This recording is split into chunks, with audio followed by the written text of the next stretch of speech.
Empowered உமன்ஸ்க்கு உள்ள 4 முக்கியமான qualities தான் பார்க்க போகிறோம் இன்னைக்கு. சரிங்களா? அதாவது காரைக்கால் அம்மையார். காரைக்கால் அம்மையார்ட்ட என்ன பார்க்கலாம் அப்படின்னு பார்த்தீங்கன்னா, தன்னம்பிக்கை, அவங்களோட தியாகம். இதுதான் மெயினா. சமூகம் என்ன சொன்னாலும் கவலைப்படாமல் தன் நம்பிக்கைக்காக வாழ்கிறது. அழகு, குடும்பம் எல்லாத்தையும் விட்டுட்டு சிவனே கதின்னு தலைகீழாக கூட நடந்தாங்க.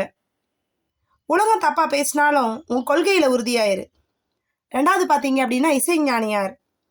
அடுத்த தலைமுறையை வளர்க்குற சக்தி. மகன் ஞானசம்பந்தர் சின்ன வயசுலேயே பக்தி பாட வச்சு ஆதரிச்சாங்க. ஒரு எம்பவர்டு உமன் தான். உமன் வந்து பார்த்தீங்கன்னா தான் மட்டும் இல்லை, சுற்றி இருக்கிறவங்களையும் வளர வைப்பா. அதுதான் அறிவு ப்ளஸ் ஆதரவு. அதுதான் இசைஞானியார். 3வது பார்த்தீங்க அப்படின்னா மங்கையர்க்கரசியார்.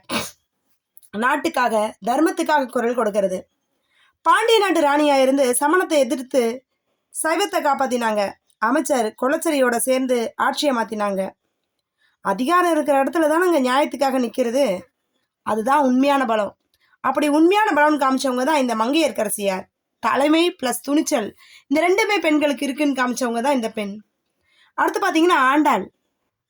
இவங்ககிட்ட என்ன இருந்ததுன்னா பக்தியும் படைப்பாற்றலும் இருந்துச்சு. பார்த்தீங்கன்னா தன்னோட காதல் கனவை வார்த்தைகளாக மாத்துறது.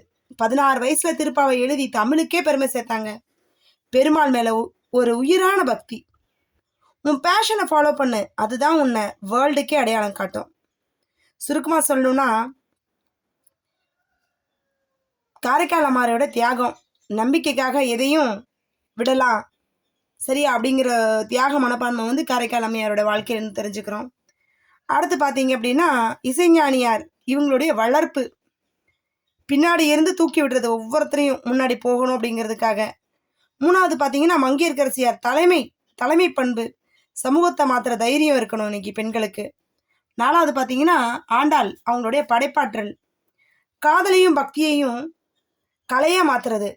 இந்த 4 பேருமே 1000 வருஷத்துக்கு முன்னாடியே உமன் எம்பவர்மெண்ட் என்னன்னு வாழ்ந்து காட்டிட்டாங்க. சரிங்களா? உண்மைதானே? இன்னைக்கு நீங்கள் இந்த மாதிரி இருக்கீங்களா? யோசிச்சு பாருங்க. நம்மள பல பெண்கள் இதே குவாலிட்டிஸ் நம்மக்கிட்ட இருக்கு. எப்படி?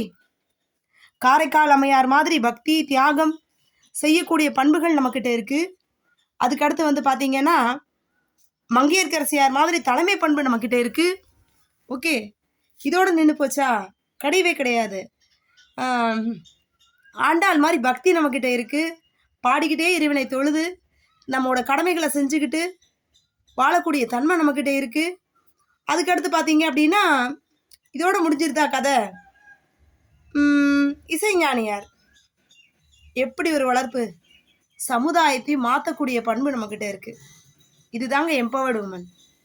என்றைக்குமே சோர்ந்து போகாதீங்க முயற்சியில். 1000 நம்மளை சுற்றி வந்து எதிர்மறையாக நடந்தாலும் நாம் பார்க்கக்கூடிய பார்வை, கண்ணோட்டம், நம்மளை பற்றி நமக்கு தெரிஞ்ச அந்த உண்மையான தன்மை, அந்த ஒன்று போதுமானது. இந்த உலகத்தில் வேற எதுவுமே அவசியம் இல்லை. சரிங்களா?